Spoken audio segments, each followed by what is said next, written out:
Stories. Sobrang ano na ito guys, sobrang long lasting talaga nito kasi tingnan nyo, hindi siya masyadong kita sa camera pero nakikita nyo pa rin, ayan guys. Halos, kahapon ko pa ito nilagay ng hapon. Hanggang ngayon nandito pa rin siya, sobrang dami niya ng pinagdaanan sa buhay. Kasi na gano'n na ako. Ilang beses na ako nagpilamos. Ilang beses na ako naghugas ng pinggan. Tapos, nagsabon pa ako nun, sinabon-sabon ko pa to, hindi pa talaga siya nawala. Oh, buti pa siya, hindi nawawala, hindi katulad ng Charis. Kung gusto nyo guys i-try, meron din tong ibang kulay guys, madami. Tapos ito, meron ako dito, ewan ko, lalagay ko na lang dyan sa screen kung anong kulay ito kasi hindi ko kabisado. Pero itong gamit ko guys, ito siya, ano to, clear to pink yung shade niya. Tapos pwede siya dito sa labi, dito, tsaka dito. Tapos, itong lagayan niya. Itong lagayan niya, gaganituhin nyo lang siya. Ayan. Tapos may salamin siya. Cute talaga nito. Naganda na ako sa kanya. Sobrang mura lang niya guys. Ganyan na siya.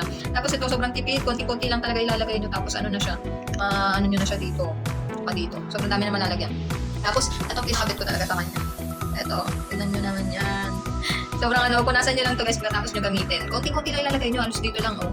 Lalagyan nyo lang ng konting-konti tapos makakalat nyo na siya. Moisturize na yung labi nyo. Sobrang daming benefits na ito guys sa labi. Lalagay ko na lang dyan sa screen. Yun lang guys. Bye!